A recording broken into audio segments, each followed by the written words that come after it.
عن ميمونة بنت الحارث زوج النبي صلى الله عليه وسلم أنها قالت انده بلوالو وضعت لرسول الله صلى الله عليه وسلم لما الاكتنيو أسكمت كلاتشو أقرب كلاتشو وضوء الجنابة يتتبتن وها كجنابة للتتبو وها متتبوبتن وها أقرب كلاتشو وضوء مالت وها مالتنو لا طهارة مول وها إلى لقماشو يا وها مالتنو أقرب كلاتشو قالوا ታዲያ አስተጣጣባቸው እንዴት ነበረ?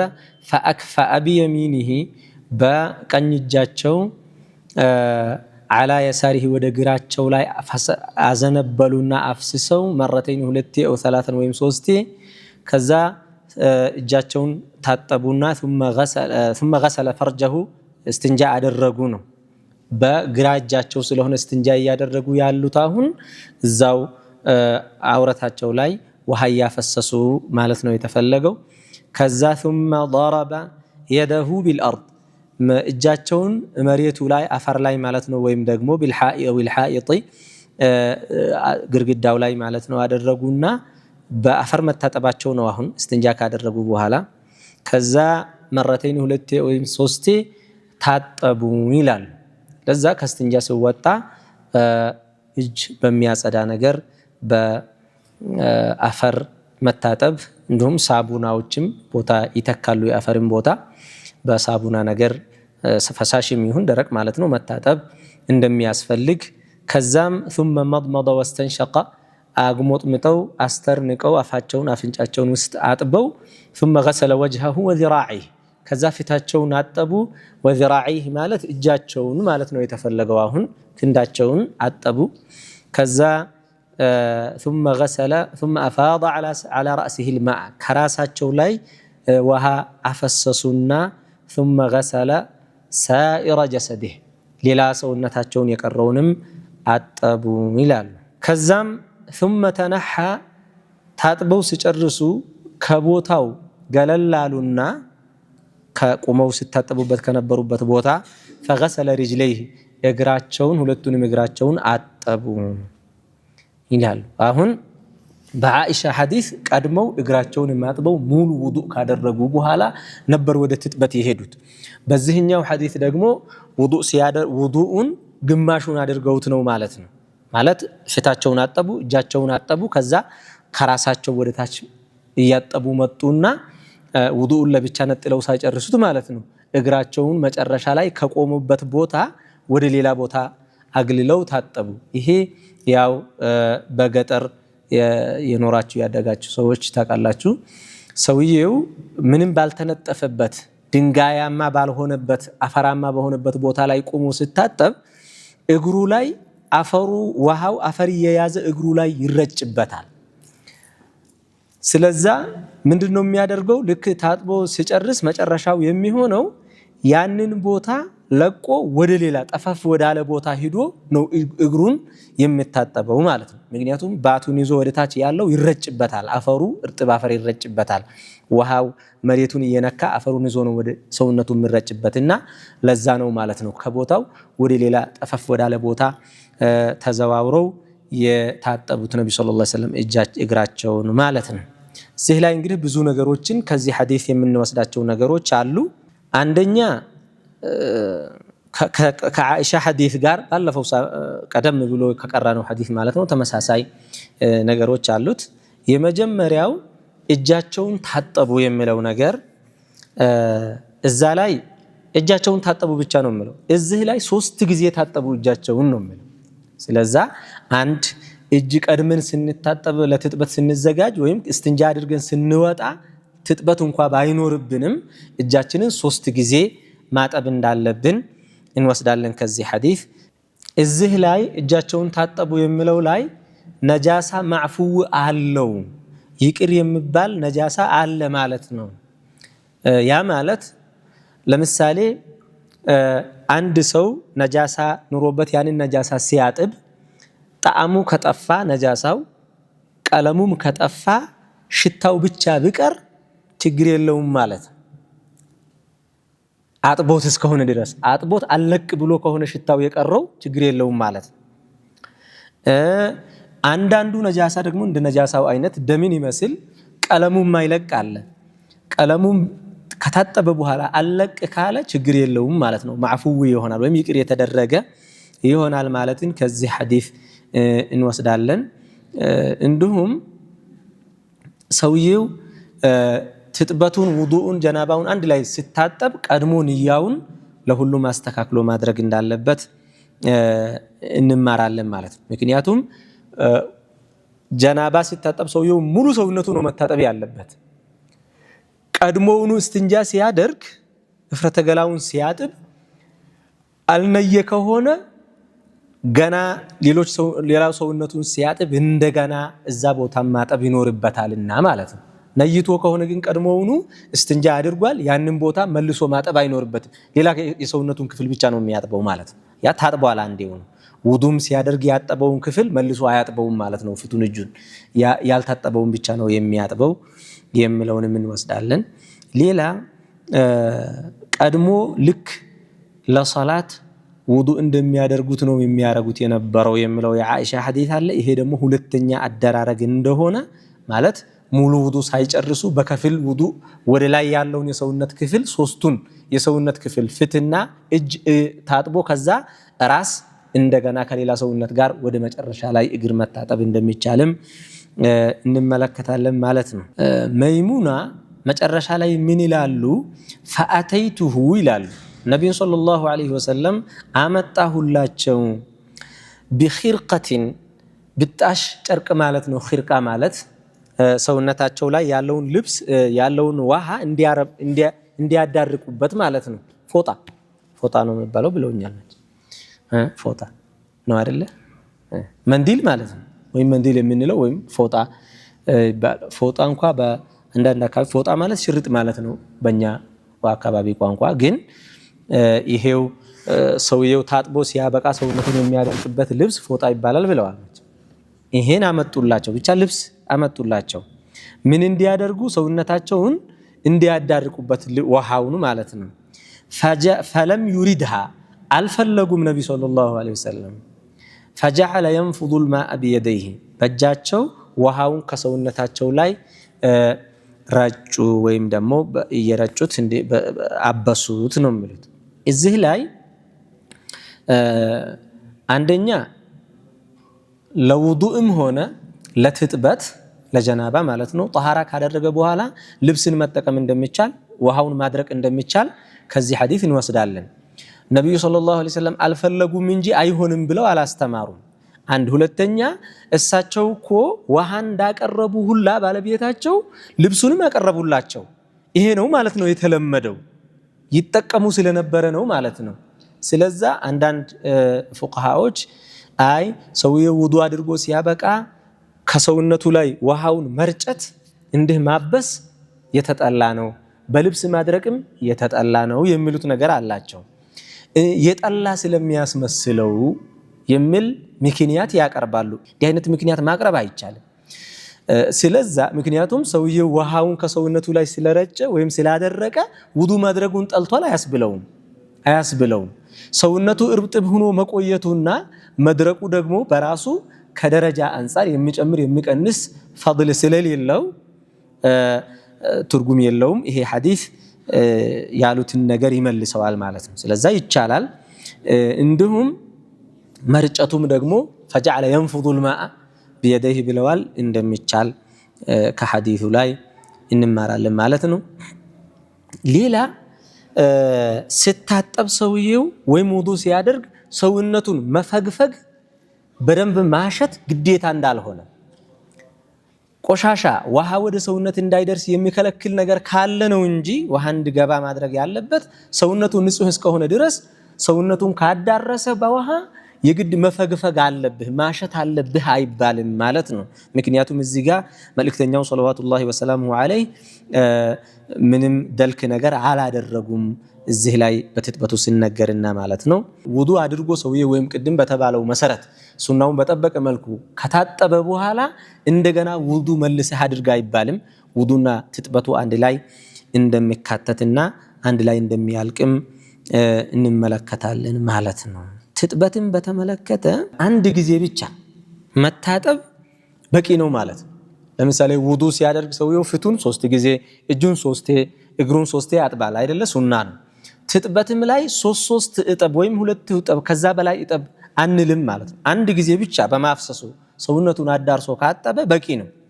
ደጋግሞ ቢያጥብ 3 አድርጎ ቢያደርግ ይወደዳል፣ ሱና ይሆናል። ነብዩ ሰለላሁ ዐለይሂ ወሰለም ثم افاض على راسه 3 ጊዜ ራሳቸው ላይ ያፈሰሱ ታጠቡ የሚል ስላለ ስለዛ እንደ ውዱ አይደለም ማለት ነው። ቁጥር አይቀመጥለትም ማለት ነው። ትጥበት 3 ከዛ በላይ መጨመር አይቻልም፣ 3 ማድረግ ይወደዳል ምናምን ተብሎ አይቀመጥለትም ማለትን እንይዛለን ማለት ነው። ሌላ አንድ ሰው ጀናባ ሲሆን ትጥበቱ ይሄን ይመስላል።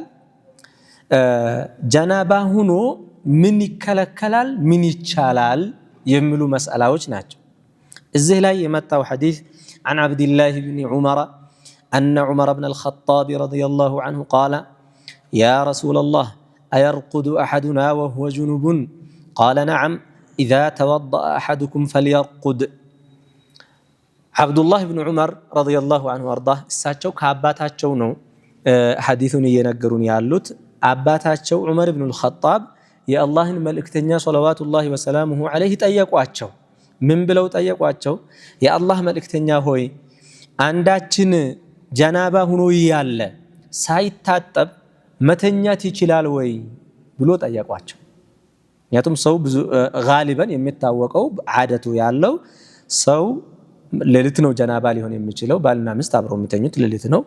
በዛ ሰዓት በዛው ሐጃቸውን እንደጨረሱ ዝም ብለው መተኛት ይቻላል ወይስ አይቻልም ብለው ጠየቋቸው። እዚህ ጋር ምን አሉ መልእክተኛው ሰለላሁ ዐለይሂ ወሰለም? አው ይቻላል አሉ፣ ግን ኢዛ ተወضأ አሐዱኩም ውዱ ካደረገ አንዳችሁ ፈልየርቁድ ይተኛል። ውዱ ሳያደርግ ግን ውዱም ሳያደርግ ሳይታጠብም መተኛት የለበትም ማለት ነው። ስለዛ አደቡ ጀናባ ሲሆን ሰውየው ታጥቦ ነው መተኛት ያለበት።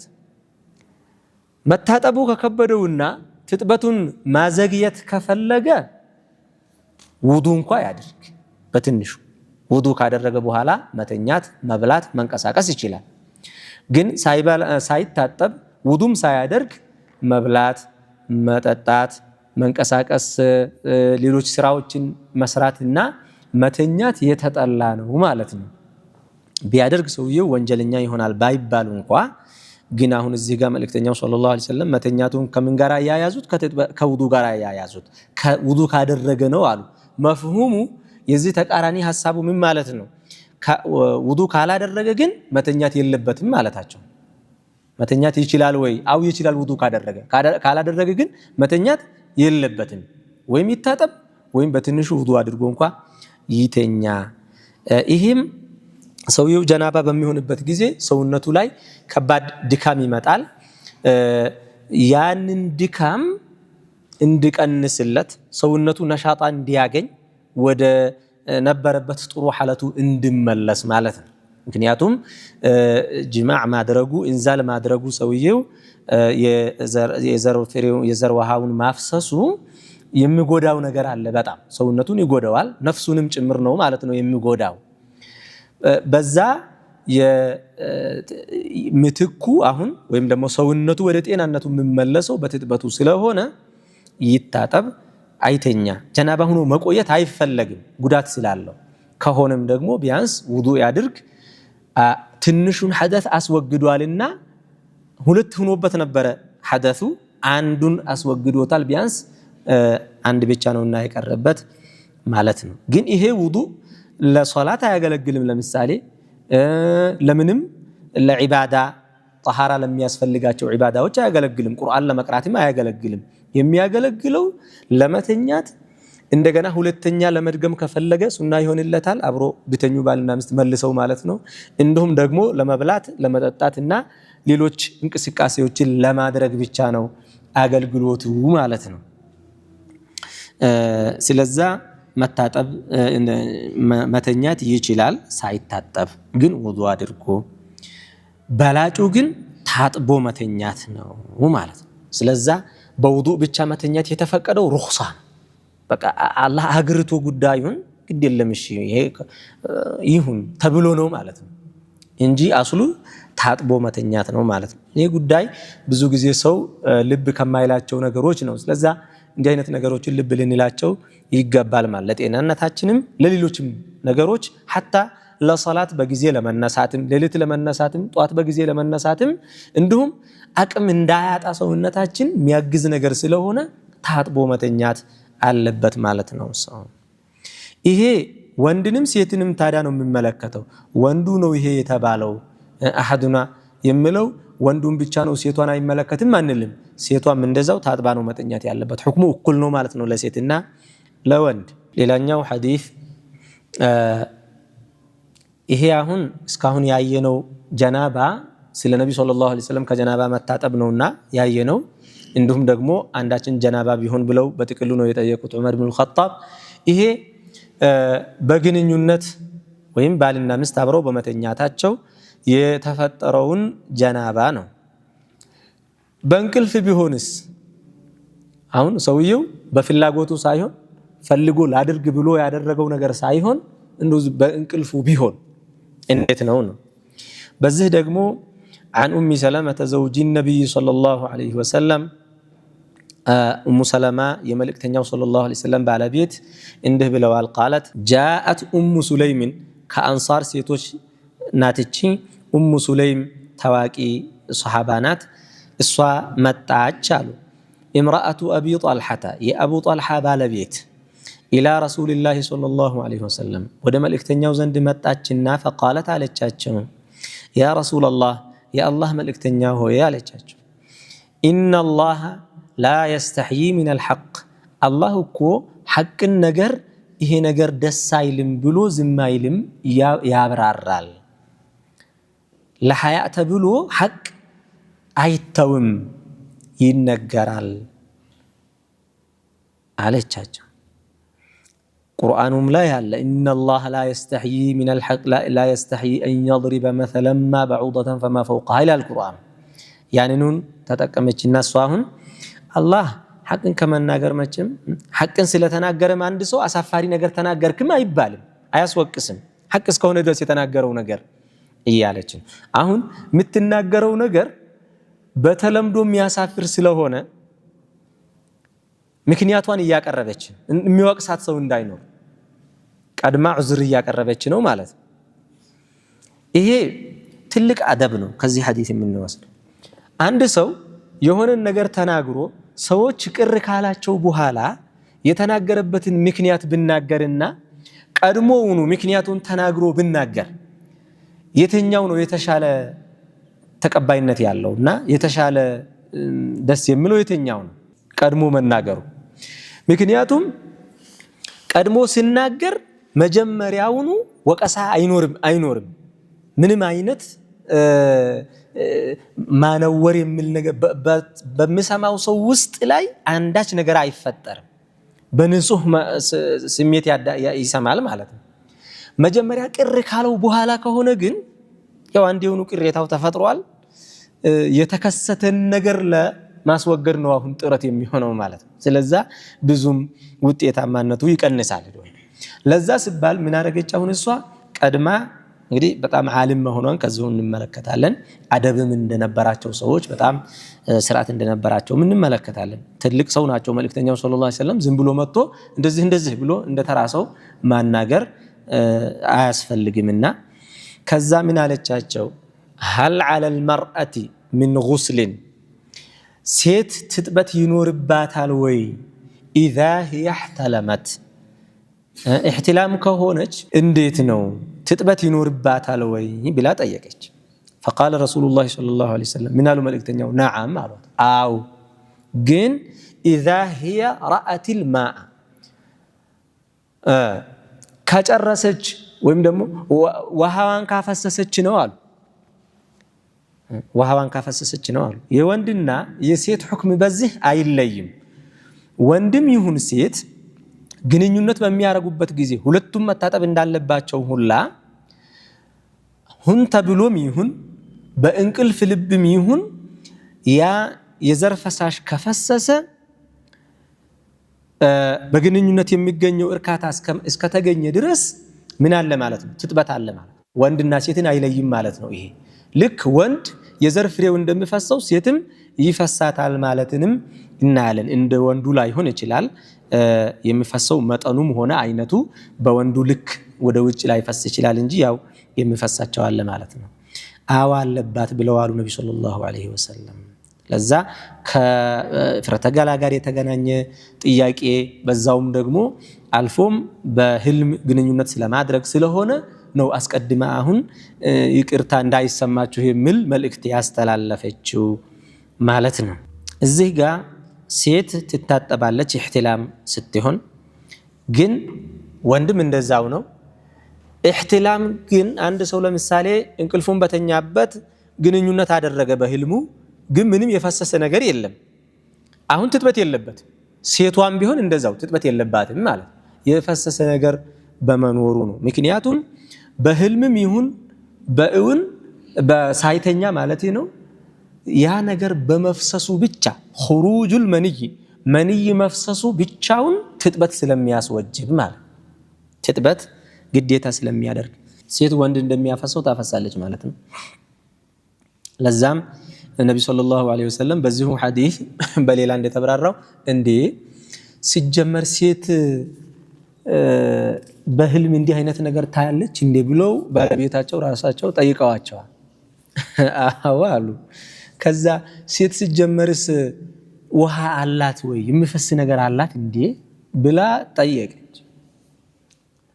ብዙ ልጅ ያላት እኮ ናት እንዴት ብላ የምትጠይቀው? አታውቅም ማለት ነው እንደሚፈስ።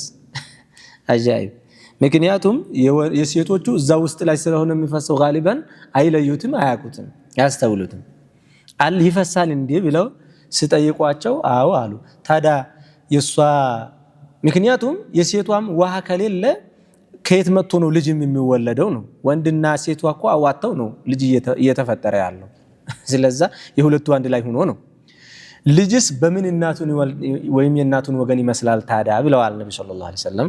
ለዛ ይሄ አለ ማለት ነው።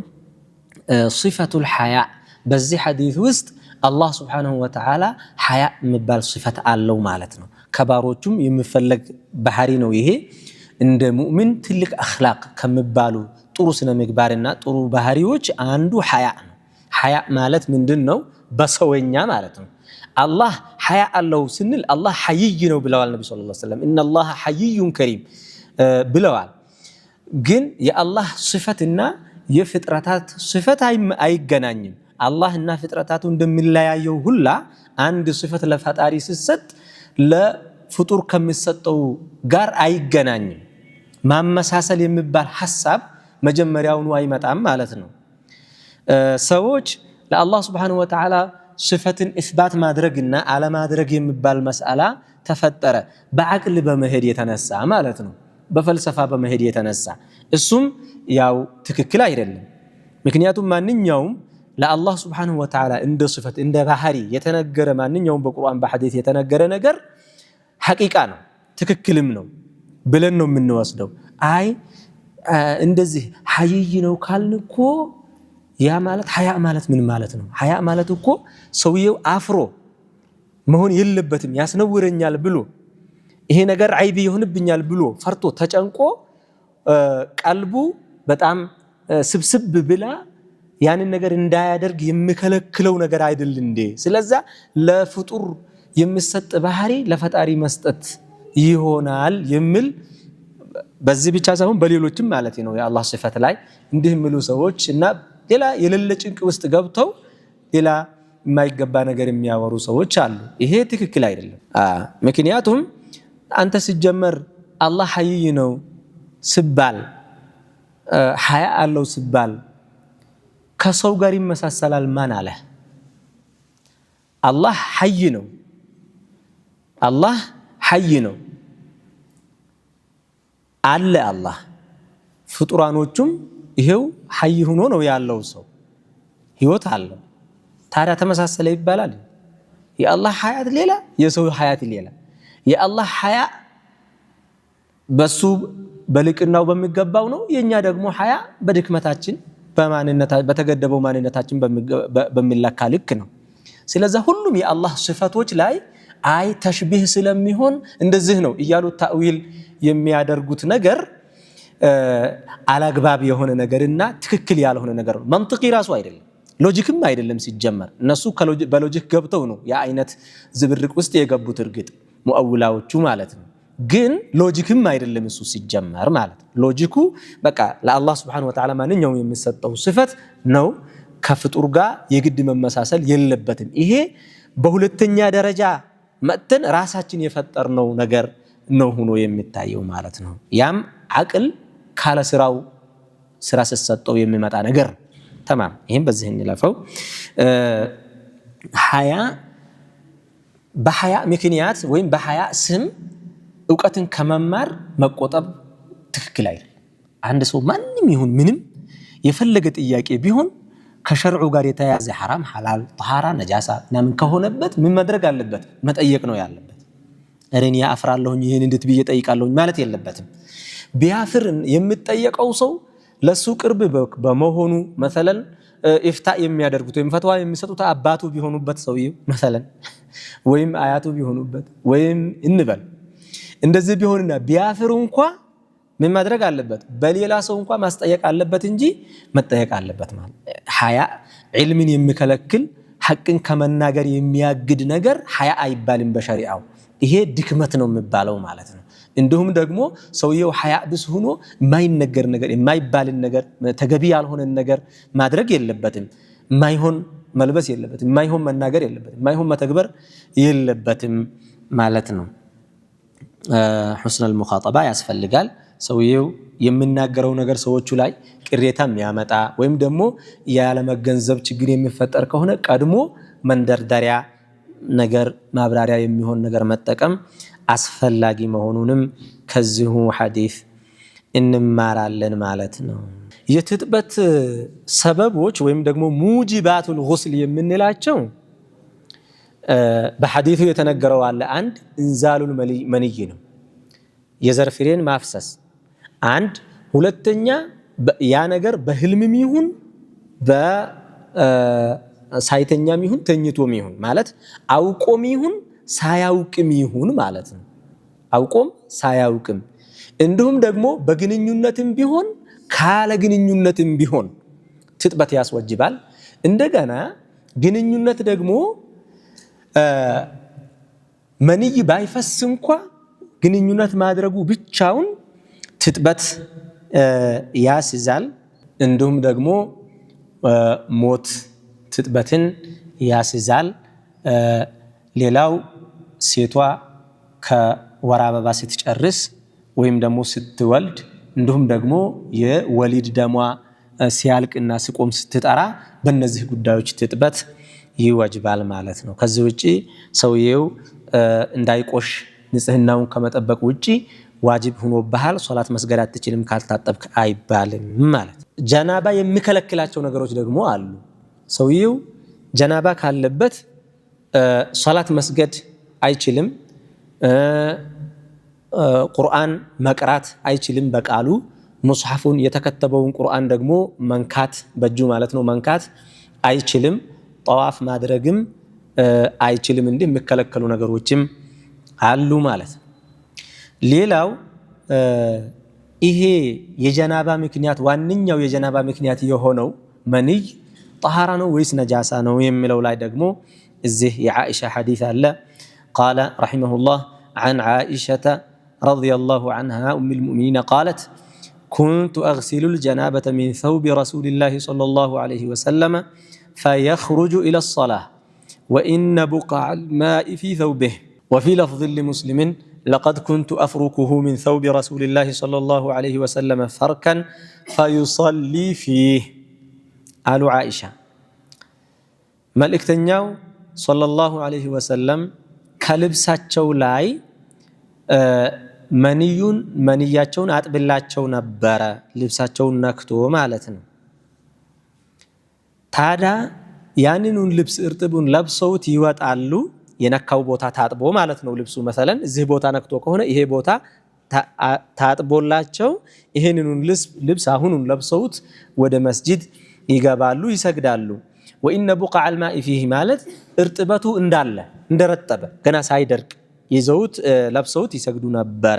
በሌላ ሪዋያ ደግሞ ለቀድ ኩንቱ አፍሩኩሁ ሚን ሰውቢ ረሱሊላሂ ሰለላሁ ዐለይሂ ወሰለም ፈርከን የደረቀውን ከልብሳቸው ላይ ይፍቀው ነበረ። እየፋቅኩኝ አስለቅቃለሁኝ በዛው ይሰግዱ ነበር ነቢ ሰለላሁ ዐለይሂ ወሰለም። ስለዚህ በዓኢሻ ሐዲስ አሁን ሁለት ነገር ነው እየተነገረ ያለው። አንደኛ መንይ እርጥብ ሆኖ ባለበት እርጥብ ሆኖ ሲሆን በውሃ ነው የሚታጠበው ማለት ነው እንድለቅ። ሁለተኛ ከደረቀ በኋላ ደግሞ በውሃ እንኳ ባይታጠብ እንድለቅ ከተደረገ ይሆናል ማለት ነው። በሁለቱም ግን አይነጅስም ማለትን ይሰጣል ደግሞ። ምክንያቱም እስክደርቅ ድረስ ቆይቶ በጥፍሬ እፈቀፍቅ ነበር ነው ያሉት። እስክደርቅ ሲቆይ እኮ ይሄን ልብስ ያው እየተጠቀሙት ነው የቆዩት ማለት ነው። ነጃሳማ ቢሆን አያስቆዩትም፣ ቶሎ መታጠብ ይኖርበት ነበረ ማለት ነው። ኢዘን ይሄ ሐዲስ ፉቃሃዎቹ መንይ ጠሃራ ለመሆኑ መረጃ ነው ይላሉ።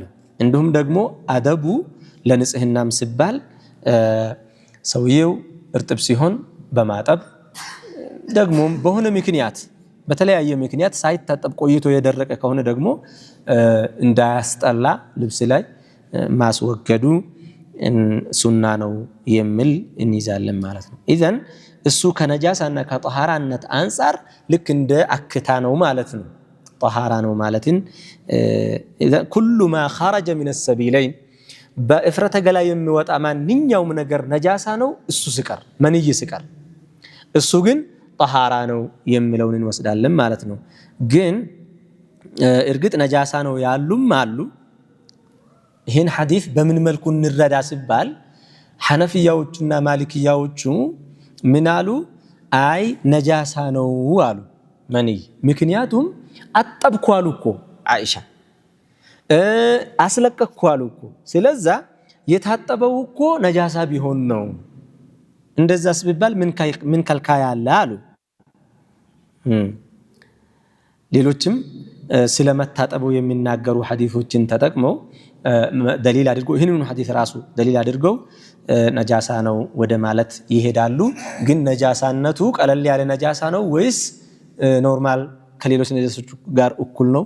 ምክንያቱም በመታጠብ ብቻ ሳይሆን በመፈግፈግ ብቻም የሚለቅ ከሆነ የሚጠራ ከሆነ የሚሉ ነገሮች አሉ። ግን በሻፊዒያዎቹና በሐንበልያዎቹ ደግሞ እንዲሁም አህሉል ሐዲስ አጠቃላይ አህለል ሐዲስ አይነጅስም ባይ ናቸው።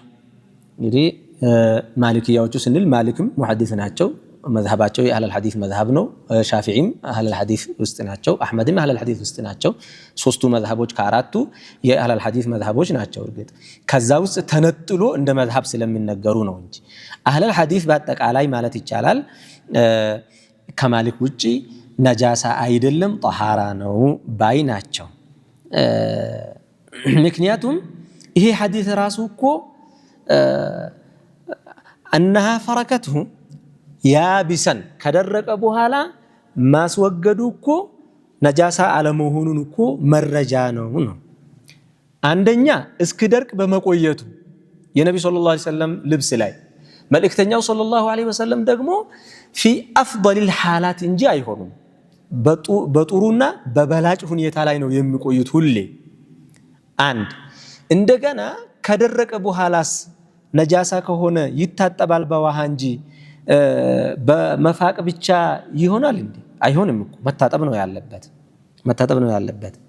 እንዲሁም መንይ የሰው አስል ስለሆነ የሚልም አለ። ከኸቢስ ከነጃሳ ነገር ተፈጠረ መባል የለበትም የሚልም አለ። ሌላ መልእክተኛው ሰለላሁ ዐለይሂ ወሰለም ሽንትን ለምሳሌ መጠንቀቅ እንዳለብን አስተምረዋል፣ መታጠብ እንዳለበት አስተምረዋል። ይሄንኛውን ግን ሰውነታችሁን ታጠቡ ጀናባውን ነው እንጂ ያሉት እሱ ይታጠብ የሚል ያስተማሩት ምንም የለም፣ እንደ ነጃሳ አላስተማሩትም ማለት ነው። መታጠቡ ግን አሁን ዓኢሻ አጠብኩ ማለታቸው ነጃሳነቱን አያመለክትም። ምክንያቱም አክታስ ቢሆን ንፍጥስ ቢሆን ሰውየው ለምሳሌ በልብሱ ቢያናፍጥ ወይም ደግሞ አክብሎ ልብሱ ላይ ቢተፋ መስጂድ ውስጥ ስለሆነ ለምሳሌ በኋላ እኮ ይሄ ልብስ መታጠብ ይኖርበታል ያንን ቆሻሻ ለማስወገድ ሲባል ማለት ነው።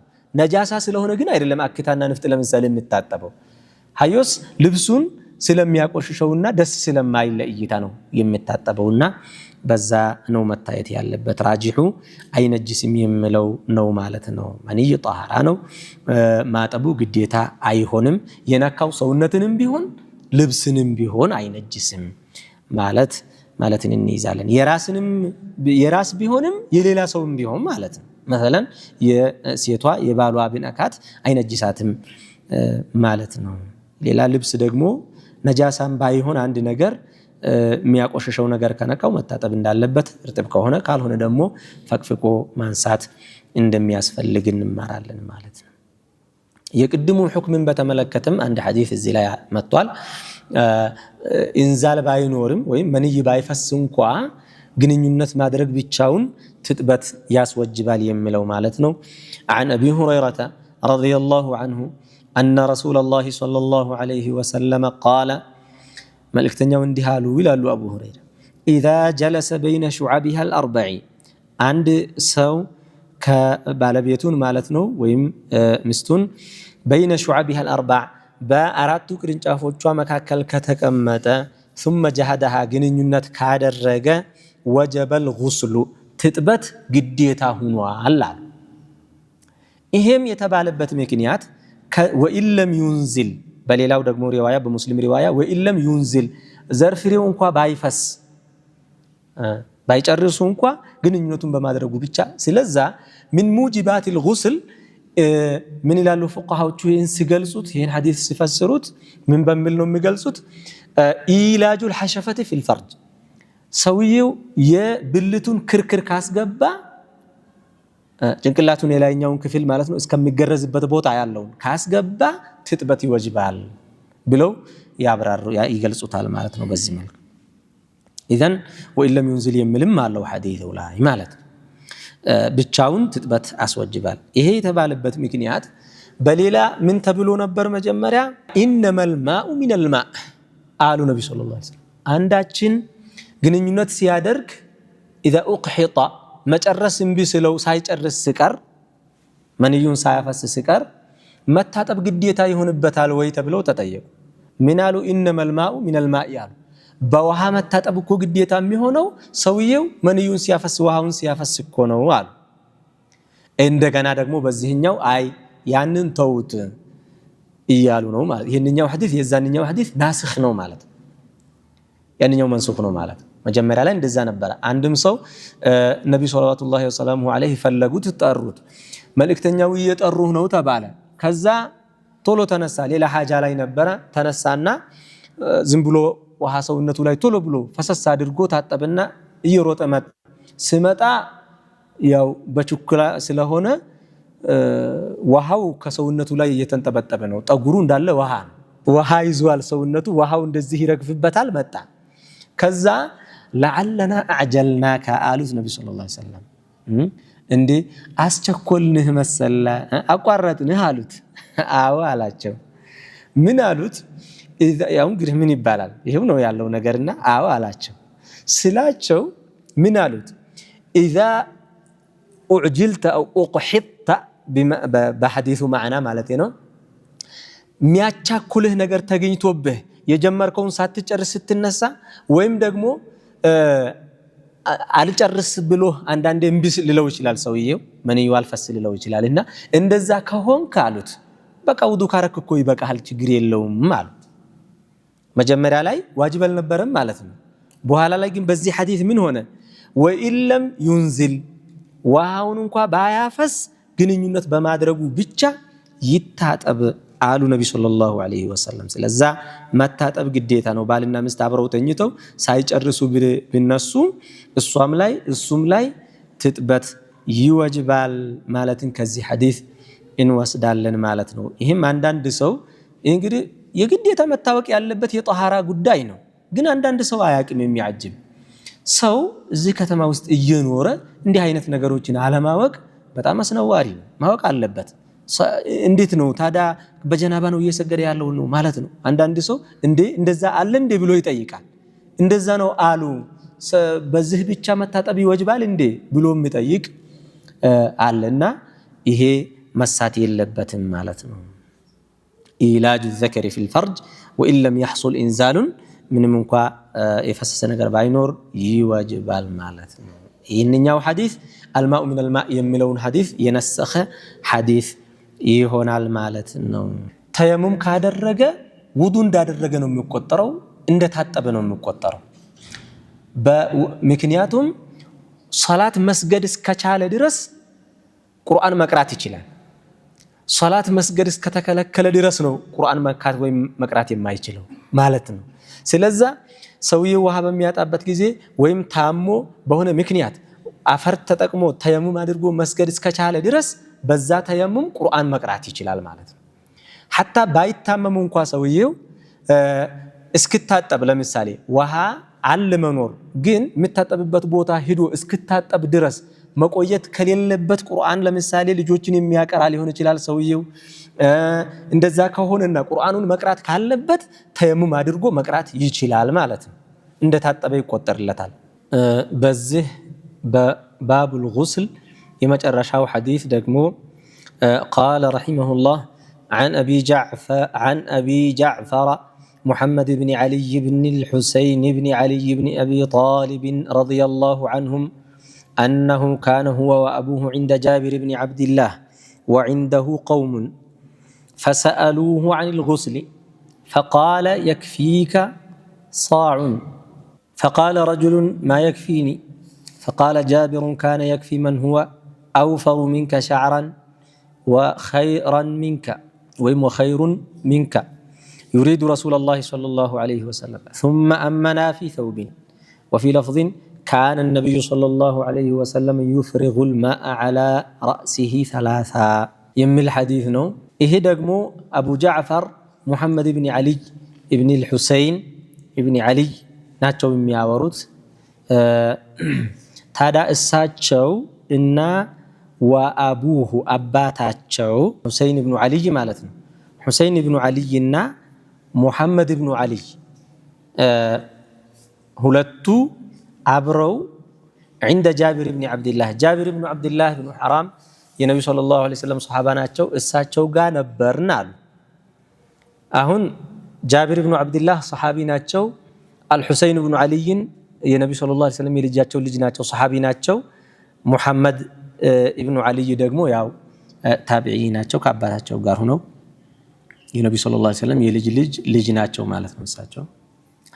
አሁን ታዲያ ፈሰአሉሁ ወعنده قوم ሰዎች አሉ ከጃቢር ጋር ሌሎች ሰዎች ፈሰአሉሁ ጠየቋቸው ጃቢርን عن الغسل ስለ ትጥበት እንዴት ነው ትጥበት ብለው ጠየቋቸው።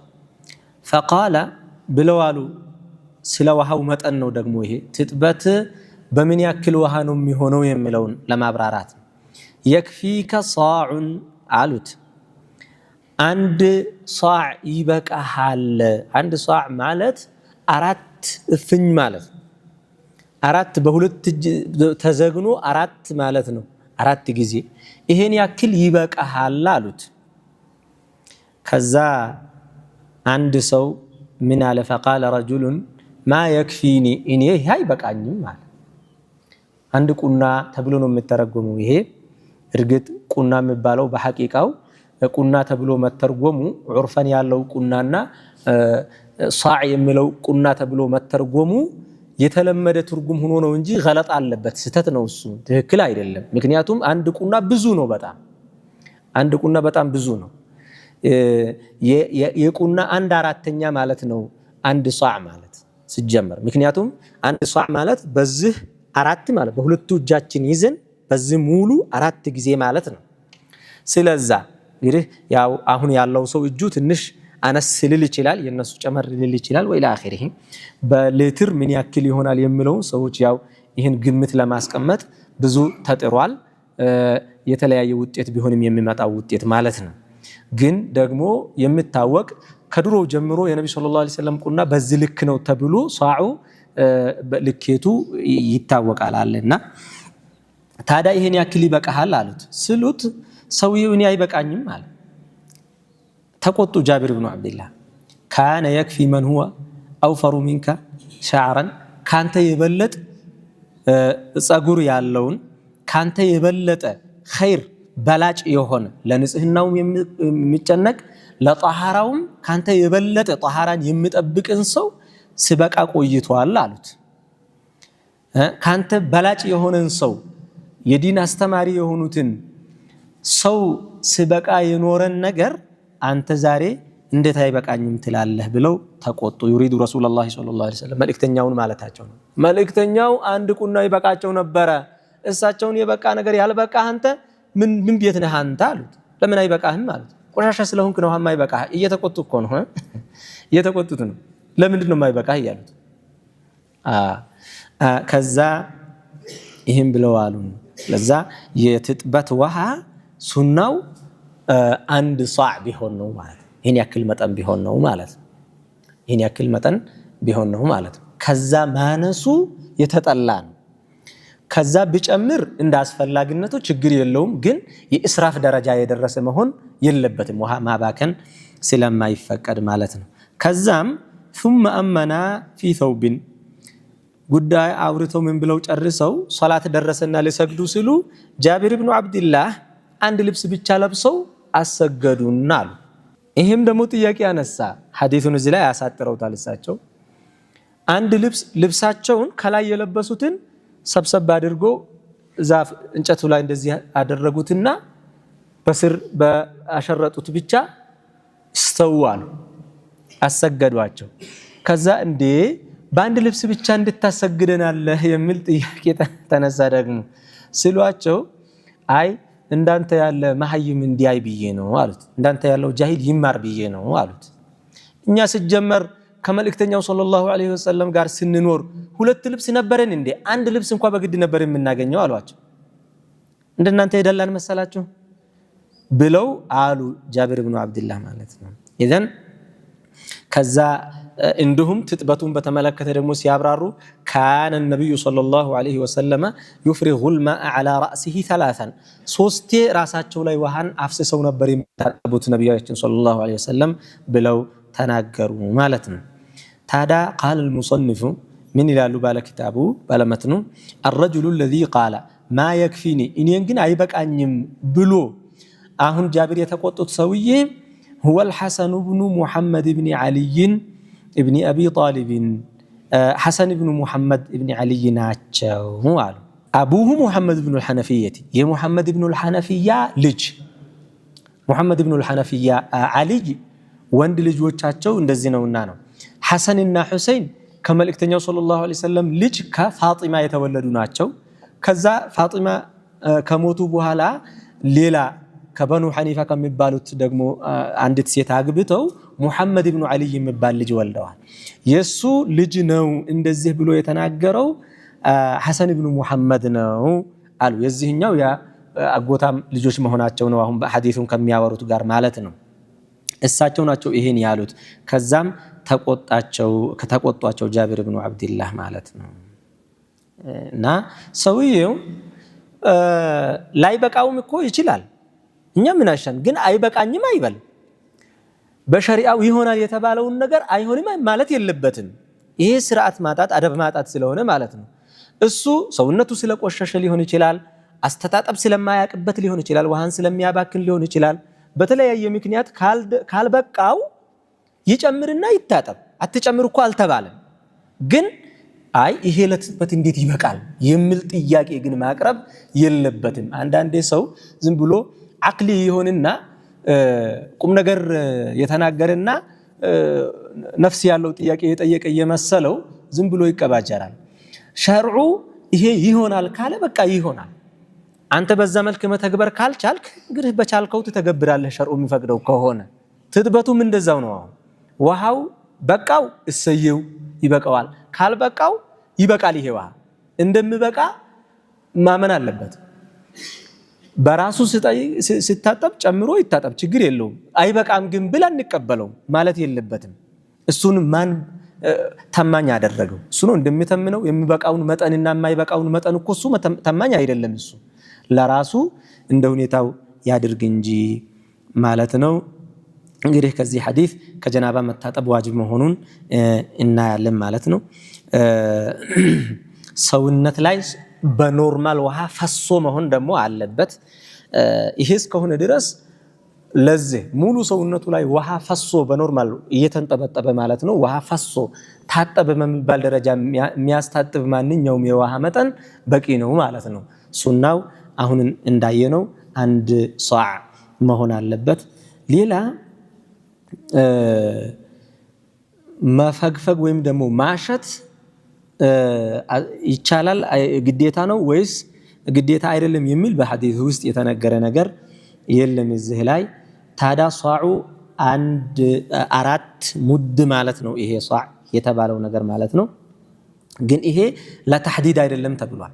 ከዚህ በታች አይበቃም አይቻልም፣ ከዚህ በላይ አይቻልም ለማለት አይደለም ተብሏል።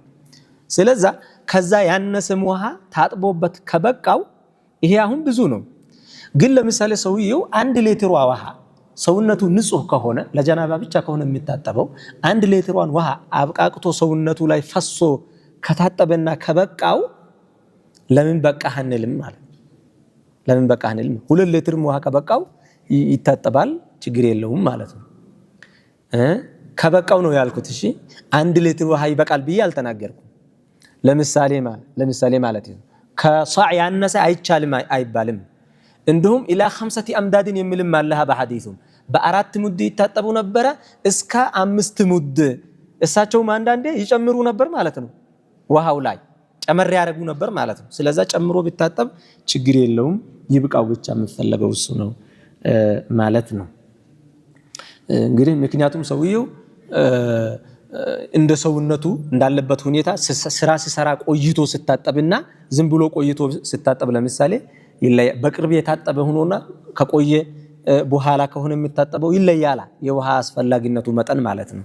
በዛ መልኩ ማየት አለብን። ሌላ ሸርዑ ያስቀምጣቸው ነገሮች ቁጥርም ይሁን ሌላ ነገርም ይሁን ትክክል እስከሆነ ድረስ ሷሂህ እስከሆነ ድረስ ኢዕትራድ አይደረግም ማለት ነው። አንዳንድ ሰዎች ዝም ብሎ ይሄ አይሆንም ይሆናል ሐሳብ የመስጠት ልምድ ይኖራቸውና በዛው ሸርዑም ላይ ሐሳብ መስጠት የሚያቃጣው ሰው ይኖራልና ይሄ አይቻልም አይሆንም ማለት ነው። ሱናን የሚኻልፍ ሰው ደግሞ እንካር መደረግ አለበት ማለት ነው። አንድ ሰው ሱናን ከኻለፈ ወይም ደግሞ በሸርዑ ላይ ዝም ብሎ ተገቢ ያልሆነ ሐሳብ የሚሰጥ ከሆነ ልክ አይደለህም ተብሎ መቆጣት እና ረድዕ ማድረግ እንደሚያስፈልገውም ከዚህ እንወስዳለን ማለት ነው። سبحانك اللهم وبحمدك اشهد ان لا اله الا انت استغفرك واتوب اليك. ربنا اتنا في الدنيا حسنه وفي الاخره حسنه وقنا عذاب النار.